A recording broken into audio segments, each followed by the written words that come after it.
Yeah, okay.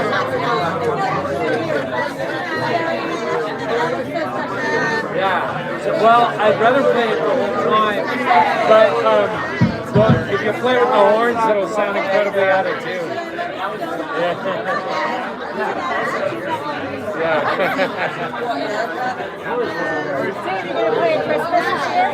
What's Christmas? Oh, yeah. I'm still doing it. Yeah, the 20th. Yeah. No, on Christmas Day. No. Oh,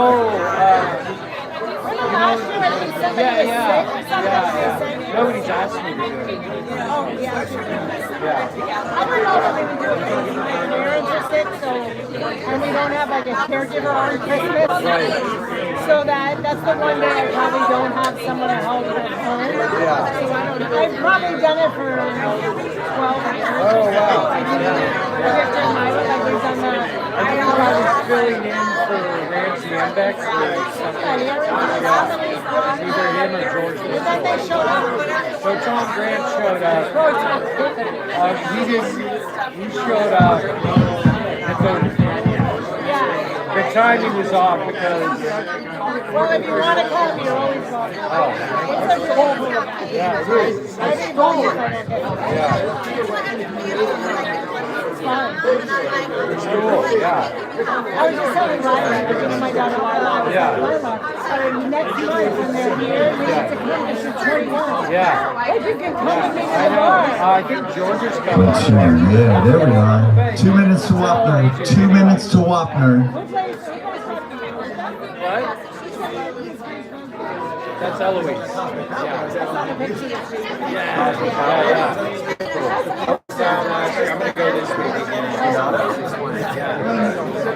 You want to mute this one, Vince? Want to mute this one?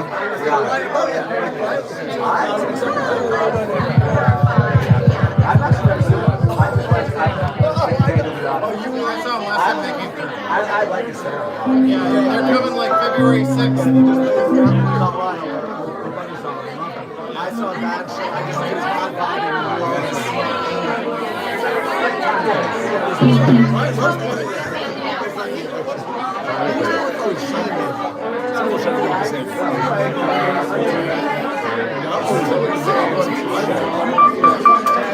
and then we shamed it. Like shamed the people for 2 years. I think we shamed that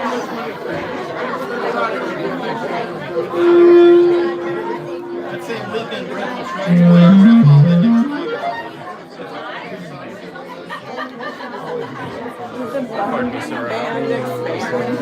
All right, we're almost ready. Thank you, everybody.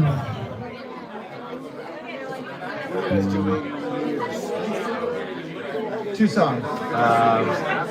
Yeah, second song. First song is We are here. I don't know what we're going to do. I don't really know. We talked about a party at the Clovels. Talked about the New Year's. Last night we were at Skylab. Like, why don't you have a party with Skylab? A band. Yeah. I realized New York for like 4 days and then I'm going to fly to Denver to Massachusetts. Goldberg was trying to go to that. Who? Goldberg was trying to do that. Yeah, and I told them that like Covell is still like open-minded. I'm in Florida for New Year's, either here or maybe I was in Gene's doing like a 30th, and then go back to New Year's Eve. I'm flying into Denver on the 30th from New York. All right, we're coming back. We're coming back. Yeah, and my girl China's coming in. So, As we transition back in, how about a hand for Vince Radistets on that first song in the first set, Welcome A.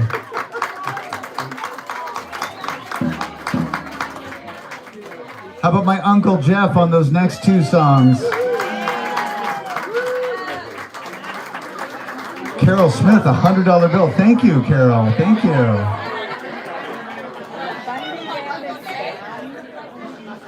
I know you paid to get in, but if you do feel compelled to tip, we sure appreciate it. We've got about 85 people in the band, and you know, I can only exert so much personal influence to keep this project going without a little bit of cash. So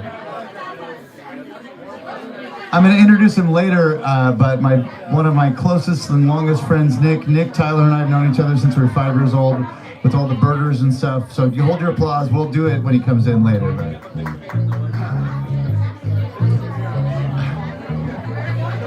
so the songs for the first half were songs for people who we've lost, and the songs for the second half are songs for people who are living, of which we are all part of that club right now. And the first song of this set is a song for my mother, who is right here. Yes, how about a hand for being my mother? And she's sitting there because she always complains when she has to sit in the back and she can't see the band. So is this okay? Did I do okay this time? I'm sure it's going to be too loud. There'll be some reason why it's a problem. So, yeah, exactly. Turn the hearing aids down. Exactly. That's the problem. So, similarly to my grandmother Helen, my mom's mom, my mom has not had the easiest road in her life, and I won't go into a lot of detail. I mean, first of all, she's been married to my dad for 50 years. Am I right? Thank you. But the first 52 are the hardest, right, Dad? Is that what you say?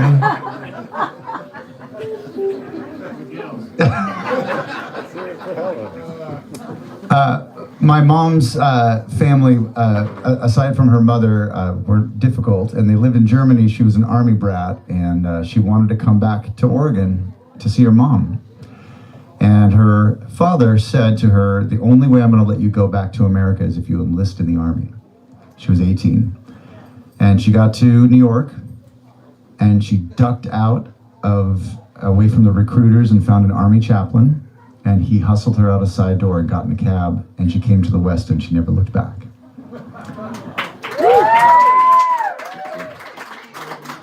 And that was a really good choice. So this is a song about her and things that she's endured, but more things that she has overcome. And in spite of it all, she's one of the most optimistic people I've ever known. And I love you, Mom. I know that sounds weird, but not the I love you part, but the optimistic part. So this is a song about a woman. I've changed the name so you don't know it's my mom. It's called Earthquake Ethel, which, anyone remember Earthquake Ethels in Beaverton? That's what I'm talking about. Back when Beaverton was cool. It wasn't that cool, but... No solos on this. Just straight through. Not that you did anything wrong. Yeah? I think Herb Alpert on a good day. He was just here last night. Herb Alpert.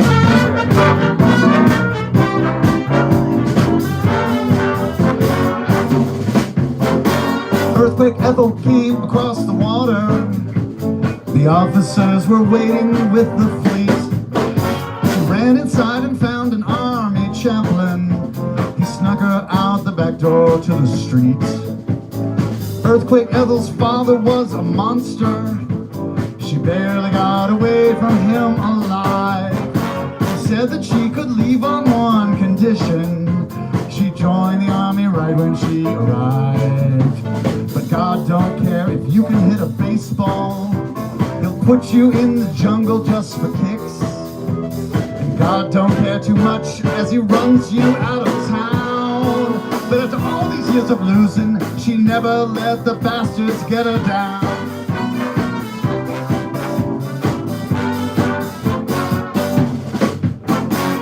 Then across the street far from the harbor, the chaplain found a taxi cab for free. She left New York with a sandwich for the train ride to Oregon to find her family. Earthquake Ethel landed in the tall trees. She rode down south in a Silver Street caboose. She tried to save her mother from the bedlam. It took 10 years, but she finally broke her loose. God don't care if you can hit a baseball. He'll put you in the jungle just for kicks. God don't care too much as he runs you out of town. But after all these years of losing, she never let the bastards get her down.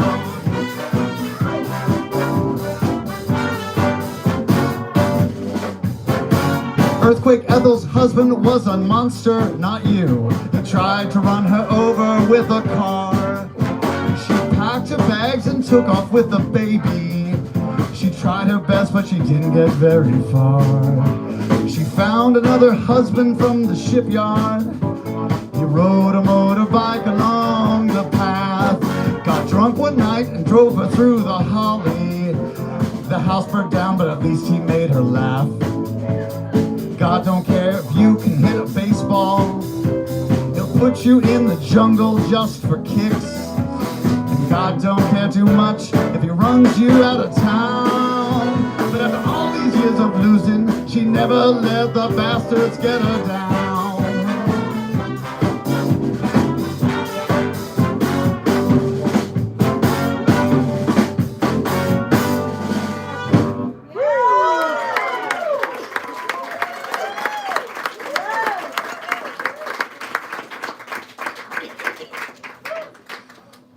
That's one about my mom. Now we're going to talk about my dad. A lot of groaning.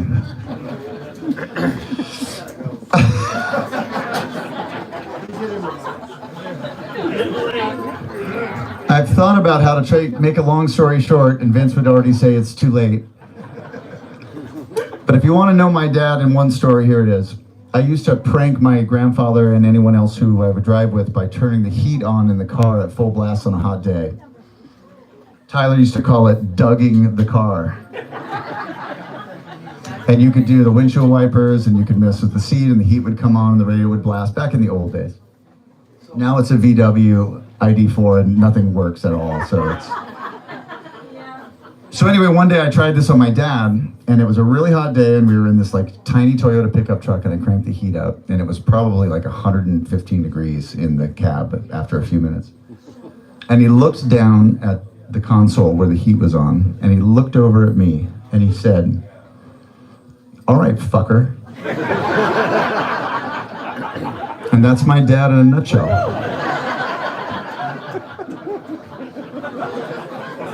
A long time. I bailed right after. I couldn't do it. I was about to die. When he lived in Seaside, he brought a Gila monster home from the local reptile shop that was dead. And I guess he was going to become a taxidermist. Was that the ambition? Okay. And it was a hot day, and what happens is that it wasn't gutted, so the gases build up, and it exploded. That's a true story. So that's the first part of this song. The second part of this song is when he was in high school, at Seaside High School, and Army recruiters came in, and I learned this today, that it was into his drafting class. Is that correct? Irony, to draft people to go and fly helicopters in Vietnam. You can't make that stuff up. So that's the second part of the story. And the third part of the story is about him as a builder and all the great things that he's made for us, including the A-frame in which we live, for which Framehenge is named. So, strap in.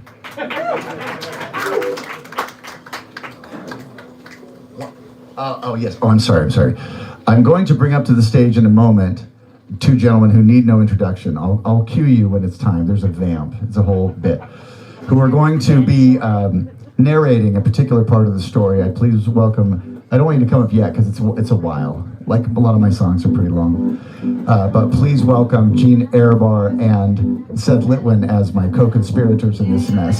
So you'll know when they come in.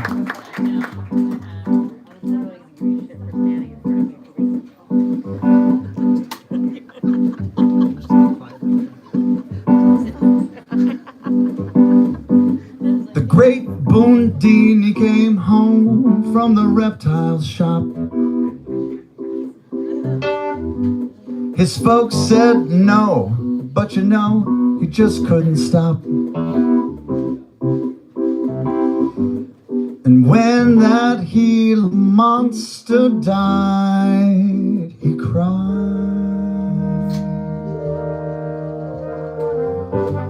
It sat in a bag in the basement and it didn't make a sound. He thought he could try taxidermy when there's no one around. But as the heat began to grow, that Gila monster started to blow. Everybody's complaining 'cause they think that it's raining, but it's just Gila monster guts. It falls from the trees, they fall to their knees, they clutch their mouths in disgust. It's the top of the hour, it's a reptile shower, and it's a monstrous display.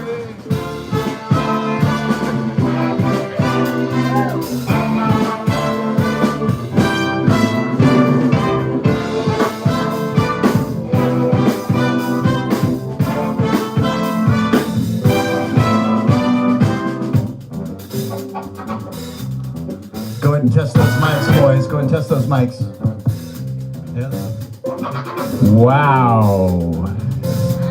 There's a lot of you. So playing the part of my father will be Gene Ehrbar. And playing the part of the Army recruiter that came into his drafting class at Seaside High School in 1964 will be Seth Lipman. This is a true story. All true. Gentlemen, take it away. All right, prospective soldiers. I'm looking for Mr. Bundini. Yes. Son, are you ready for a future where you can be all that you can be? Why, sure. Well, let me tell you behind door number 1 what I have for you. And this is only for special people, men of special talent. Well, I'd love to hear about that. Behind door number 1, what I have for you, it is bigger than the Empire State Building. It is safer than the last time you were in your swaddling clothes. You will be flying helicopters in Vietnam. Do I have to do that? Well, how else are we gonna get there, son? The Coast Guard?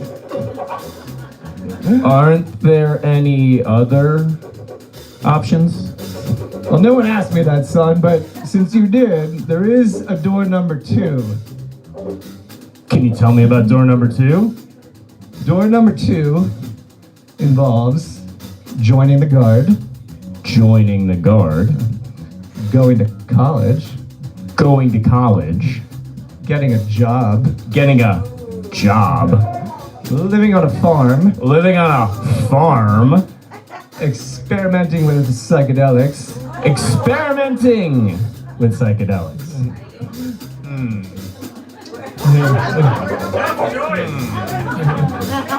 Now, should you go down that door, if you successfully complete this mission, son, you will be ejected into the Vortex Music Festival. You will there complete and continue your semi-lucid explorations. What do you think? Let me think about this for a minute. I'm gonna go with door number 2.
me run out of gas and just play in the sand.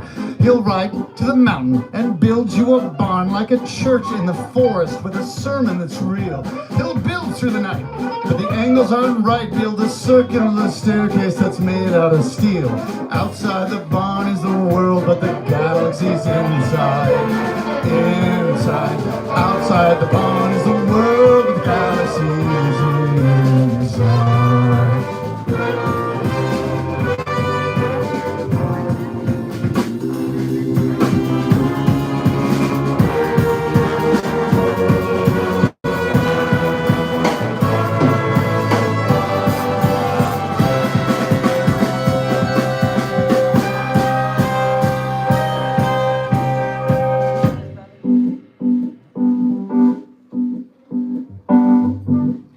The great Bundy came home from the reptile shop. His folks said no, but you know he just wouldn't stop.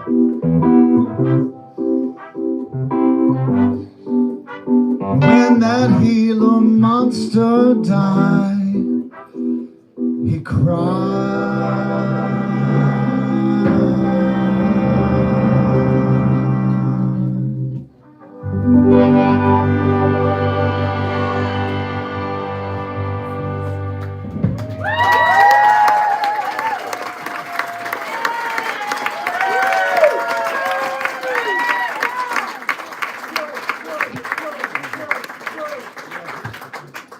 Ladies and gentlemen, you are here to witness history. In this room is the only person to ever receive a Lifetime Achievement Award from the Bundy Band, and that's Carol Smith right there. Not only was she my musical mentor, she was the trumpet teacher for Robert and for Josh, and the mom to Tyler. And I'm really a mom to all of us, and it was very special, and we gave it to her at the Reser Performing Arts Center. Half the people didn't even know who we were, but we just gave you an award. It was amazing. It was actually kind of amazing. They cut our set short to like 9 minutes. We played one song and gave her an award and left.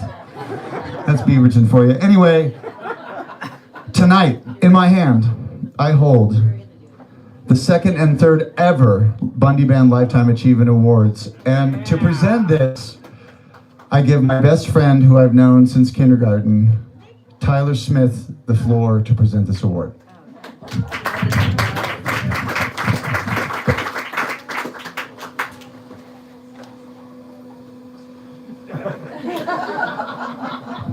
So I prepared. You got this, Tyler. Because he's short. We practiced. That's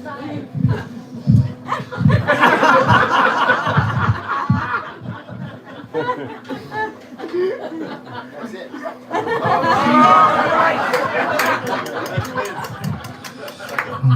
can do this, bud.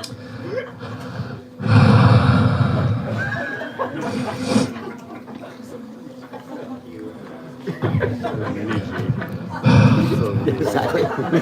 So I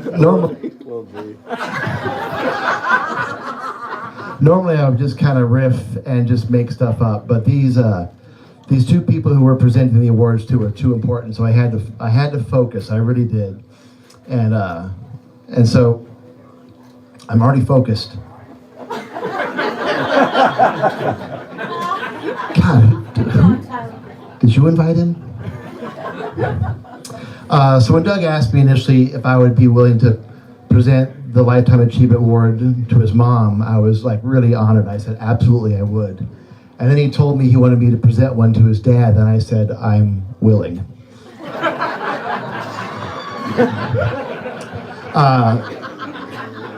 But really truly though, it just means a lot to me that you guys are here. You guys have been a very big part of my life. When you know these people for as long as I have known you guys, you become a big, huge part. So one thing too is I just always have to explain, I have to take a few liberties with the names.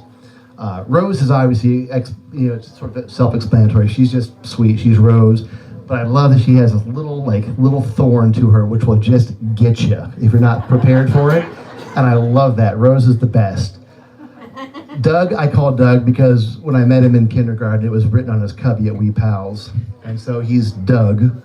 So henceforth, moving forward, as you see, or hear rather, what I say, it's Doug. That's Doug. And then this guy, he's Big Doug, he's Doug. I don't know if I've ever heard anyone ever call you Gordon, but I'm not gonna. But I know that on paper, that's right. But I made the mistake once of calling him Mr. Bundy. I was trying to be respectful because my mama raised me right. And I said Mr. Bundy, and he punched me. And I was shocked. I go, what was that? And he goes, my friends call me Buns.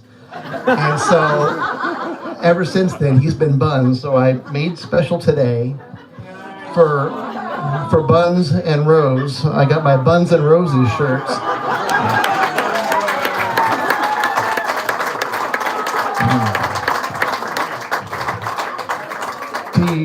T-shirts. But I did, like I said before, I was normally just going to kind of riff and just make a bunch of shit up, but I wanted to focus in and kind of commit to this. And then that word commit, like I'm being very sincere here, the word commit like did just sort of like lock into my brain because I think about all the things that you two have had to do to commit to. I don't mean to be this a tribute to Doug here, because it's a tribute to you folks, but all the things that are here, everyone being here, is because of your commitment to raising him and doing right by him. So all of that is, we're all here because of you two right here.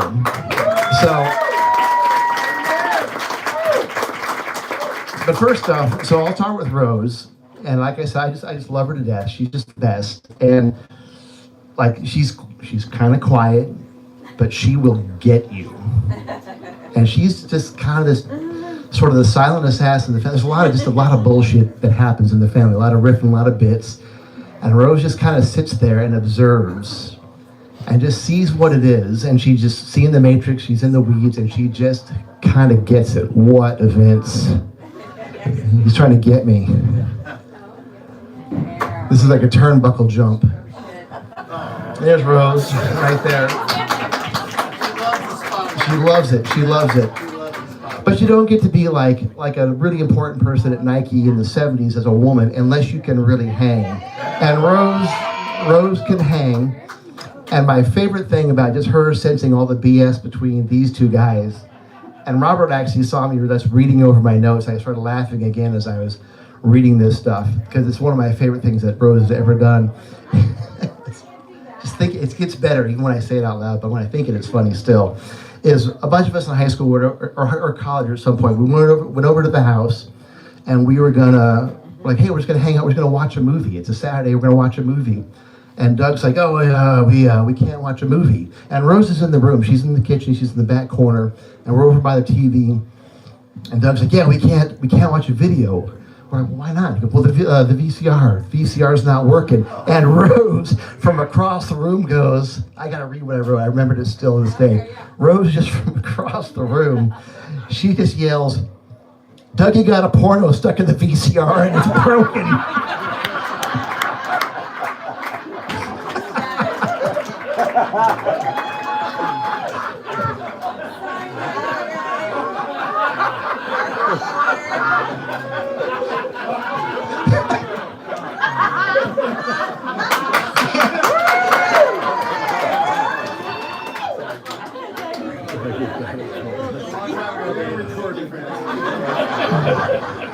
But it's just that thing, and in all seriousness, this kind of always reminded me of this thing. Like there's this character Dill in To Kill a Mockingbird, and at one point Dill says to Jim and Scout, he says, I want to be a clown. And they go, well, don't you realize that everyone's laughing at the clowns? And Dill goes, but I want to be different. I'm going to stand in the middle and I'm going to laugh at everybody else. And Rose has this ability to kind of look around the world and see the nonsense and see right through it and cut to the core. And I think that's such a unique gift that you have. And you've passed on to Doug here, and it's just a great thing. So you've imparted that onto him, just this ability to just, as life hits you and kind of punches people in the face. Some people say when life gives you lemon, you make lemonade. And Rose's world is saying just that when life puts a porno in your life, You just blame it on your son and have a laugh.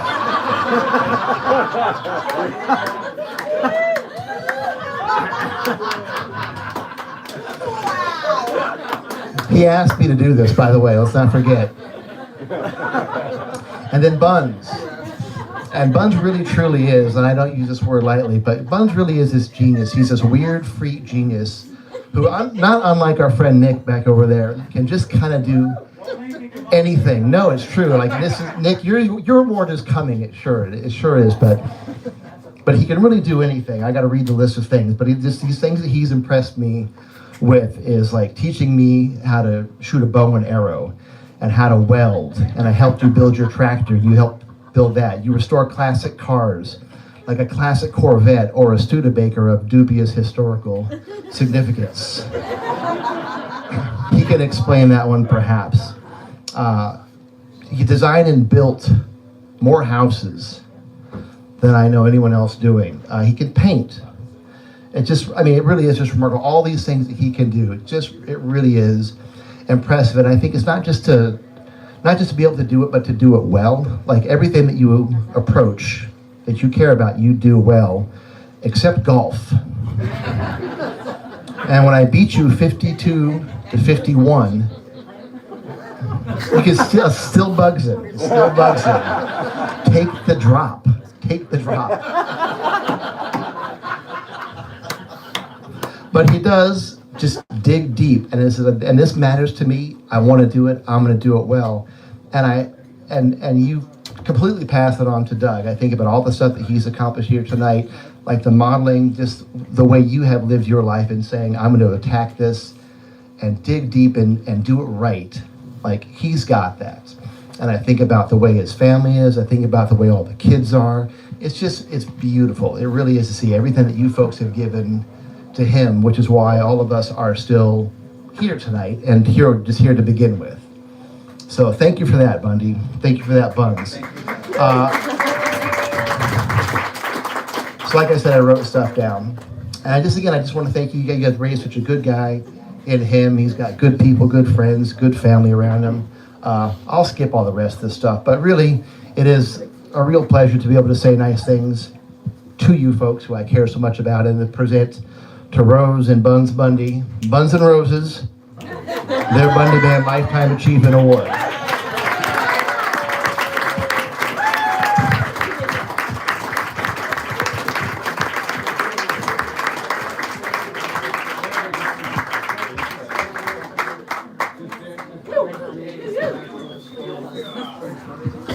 Should have definitely checked that speech before I let him go.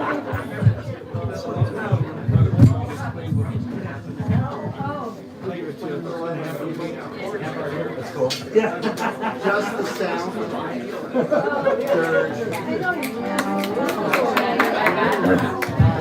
Tyler, that was amazing. How about a hand for Tyler Smith, ladies and gentlemen?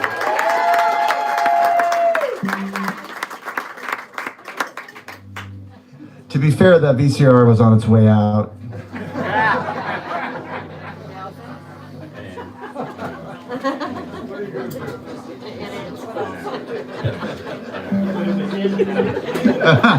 In and out, right. So we're going to take a left turn now. We're going to go to New Orleans. So when Tyler and I were 18 years old, we went to New Orleans and we saw Preservation Hall jazz band twice. And we saw Willie Humphrey, who was 91 clarinet player. And we had already been playing in a Dixieland band here in Portland called the Bayou Bamps, which stood for Badass Motherfuckers.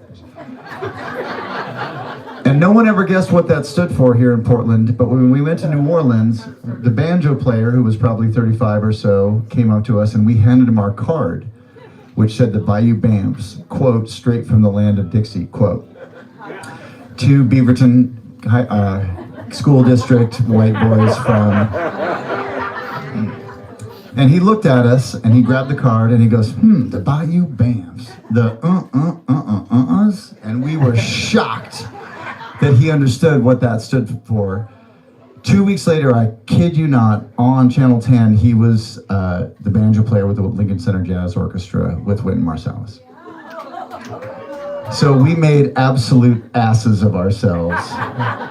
But we love New Orleans and we love New Orleans music. And this is a song that I'd like to dedicate to my best friend Tyler for all of our musical adventures together. It has been the ribbon of my life to play music with you, and I love you. So this is a song, thank you, in spite of what you just did to me. This is a song you might write if you're a kid from Portland who kind of wish they were from New Orleans. We can't all be from New Orleans, but that don't mean I don't know what it means to you. 'Cause maybe I do.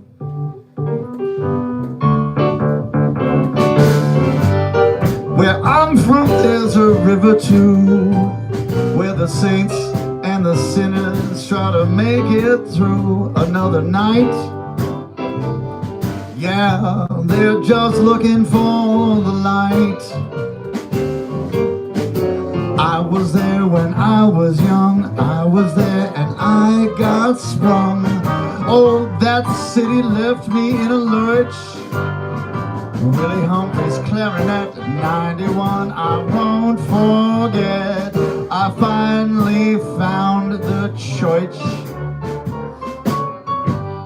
I wish that I could have it all. Buddy Bolden's blues, or Preservation Hall, or just the sound. Yeah, put your ears to the ground.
Fleschner, ladies and gentlemen.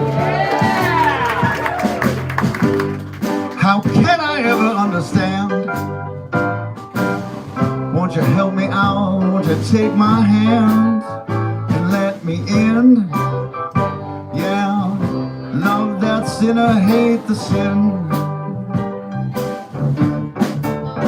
You're not the only one with broken dreams. We've got Jippo loggers, you've got Creole queens, but here we are. You know it doesn't seem that far. I was there when I was young, I was there and I got sprung. Oh, that city left me in a lurch. Willie Humphrey's clarinet, 91, I won't forget. I finally found my church. I wish that I could have it all. Buddy Bolden's blues, or Preservation Hall, or just the sound. Put your ears to the ground, yeah.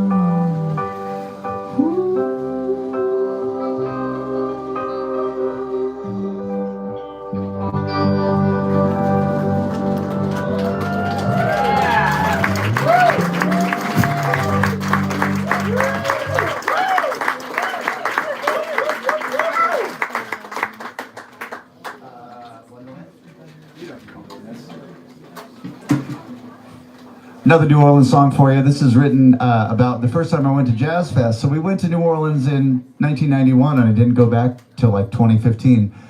And I went back with Jen and this whole entourage of people who were amazing and went to Jazz Fest in New Orleans. And if you've never gone, you should go. And we were there to see everybody, but especially for me, Stevie Wonder. And so Dr. John was playing on the stage, and then this insane lightning and rainstorm hit, and the place flooded, and they canceled the show, and we never saw Stevie. So when I say we're looking for the Wonderland, it really means we're trying to see Stevie Wonder, not the arcade on Belmont. So this is a tune that I dedicate to Jen and all the other miscreants in this crowd who rekindled my love for New Orleans. And when I came back from that trip, I started this band in this place. So thank you to you for bringing me to that. A smattering of applause.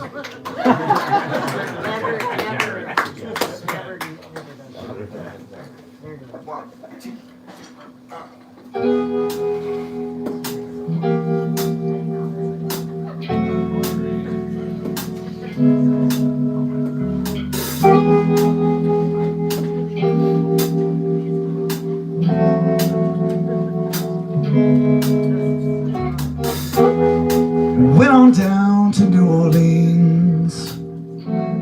I was looking for the Wonderland. Walked along the waterline. Came to listen for the band. Dr. John began to play like someone half his age. But the lightning came down from the sky. They took that old man off the stage, yeah. Water's rising everywhere. The raindrops blocked the sun. The thunder rippled through the air, and we all began to run. Don't know if you understand.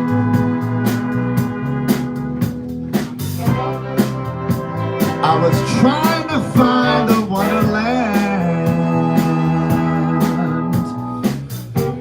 Now where I'm from, it rains a lot, but this was something new. The horse track mud began to clot, and I was chasing after you. The water's up above my knees. Find it hard to keep my feet, but the rivers run wherever they please. So we float out in the street. The gospel music's everywhere. There's people all around. I guess that we're all standing there trying to find the higher ground. That's a Stevie Wonder song. Don't know if you understand. I was trying to find the Wonderland. And then you leave this place with this crew, and you're walking to Pals. And I've never been to Pals. And everyone says it's so great, and I'm like, how great could it be? But on the way, we see some trumpet players on the corner.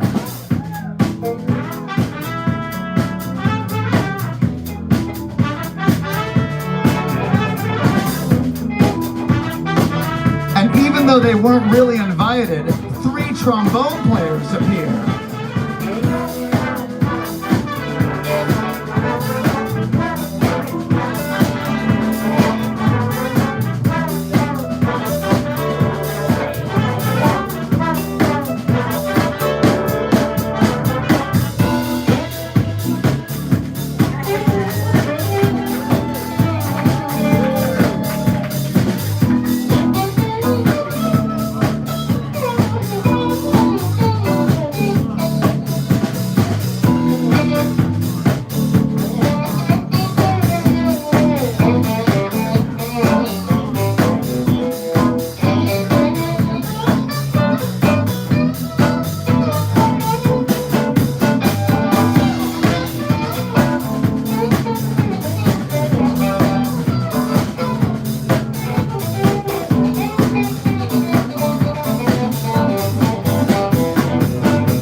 floor, ladies and gentlemen.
Wonderland.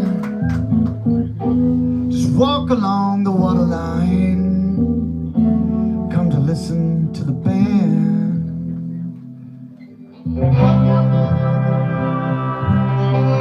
Don't know if you understand.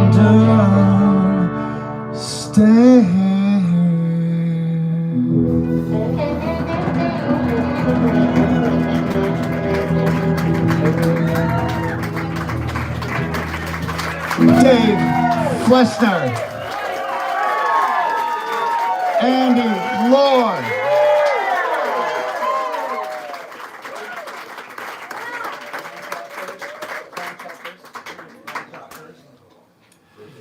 we got a couple more. You guys sing for a couple more? 10 more. 10 more. How about another hand for Seth and Gene on that narration of the great Bundy?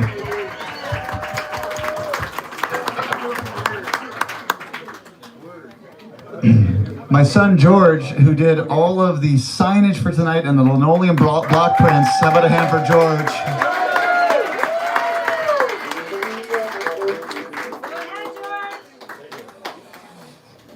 You know, maybe this is the time. You know, part of parenting is it's hard. Your kids face challenges, and some of them are your problem. And there's a couple things that have happened to me in my life with George. Zoe and I were with him at Turtle Pond at the Audubon Society, and he got turned around with some other kids, and he disappeared for about probably 6 minutes, but it felt like an hour. He was probably 5 or 6, and it was the worst 5 or 6 moments of my life. And I have seen Diabolique with Demi Moore in the theater, so it was pretty bad. And George has reminded me of this moment every week of my life since. Every time we drive by it. And about 5 years ago, which is like 10 years after this happened, I said, "Do you want to go by there? You know, it's been a while." He goes, "You mean the abandoned society?"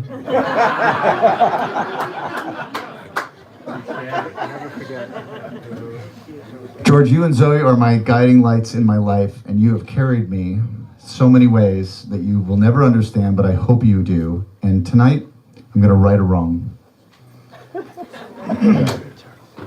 You have worked at Papa John's Pizza for 1.5 years. And after a year, you're supposed to get a pin. And you never got it. Ain't that some shit, you guys?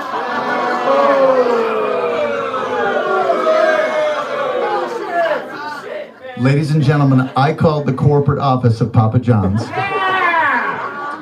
Papa John was unavailable.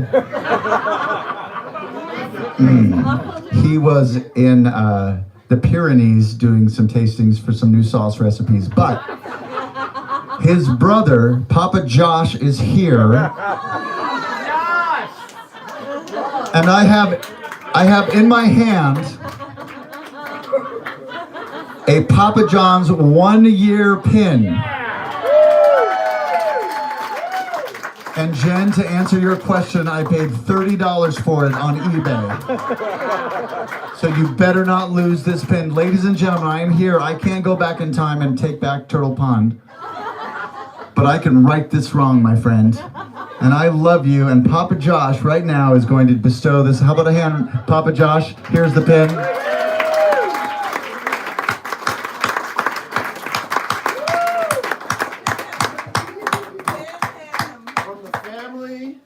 Papa John's, with heartfelt sympathies that we didn't get this to you earlier, we bestow upon you your 1-year pin. Speech! Speech! Speech! Speech! Is that mic working? Speech! Speech! Yep, go for it. I would like to thank all of you here today. I wouldn't have made it this far without you. I wouldn't be holding this 40-cent piece of metal in my hand.